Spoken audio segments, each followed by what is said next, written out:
প্রশ্ন হচ্ছে, স্বামীর কথা শোনাটা যতটা জরুরি, স্ত্রীর কথা শোনাটা কি ততটা জরুরি নয়?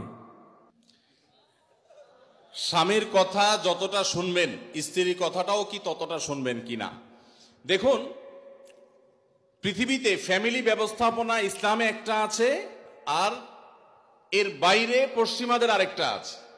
দুইটা সিস্টেম। ইসলামের ফ্যামিলি ব্যবস্থাপনা হলো আল্লাহ তাআলা কোরআনে পরিষ্কারভাবে নির্দেশ করেছেন, আর রিজালু কাওয়ামুনা আলান নিসা। পুরুষদেরকে আল্লাহ রাব্বুল আলামিন নারীদের উপরে দায়িত্বশীল করেছেন, তাদেরকে আল্লাহ তাআলা অভিভাবক বানিয়েছেন। এখন যদি কেউ নারী এবং পুরুষকে সমান সমান করতে চায়, তাহলে তার পরিণতি কি হতে পারে পশ্চিমের দিকে তাকালে বুঝতে পারবেন। ভাইরা আমার, একটা ছোট্ট মুদি দোকানও যদি আপনি চালাইতে হয়, একজন মালিক আর একজন শ্রমিক বা কর্মচারী থাকা লাগে কি লাগে না?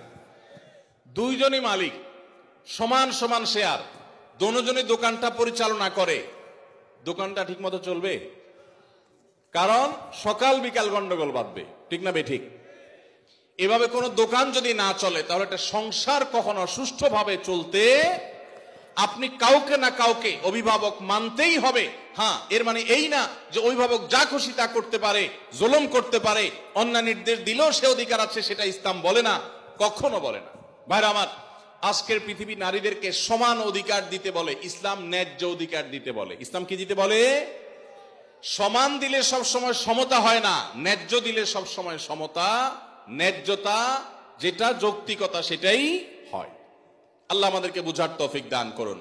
মা বোনরা যদি যৌক্তিক কোনো আবদার, চাহিদা পেশ করেন, সেটা স্বামী কখনো কখনো শুনতে বাধ্য, যদি সেটা তার অধিকারের বিষয় হয়, আর কখনো কখনো বাধ্য না হলেও স্বামীকে আল্লাহ তাআলা উদ্বুদ্ধ করেছেন।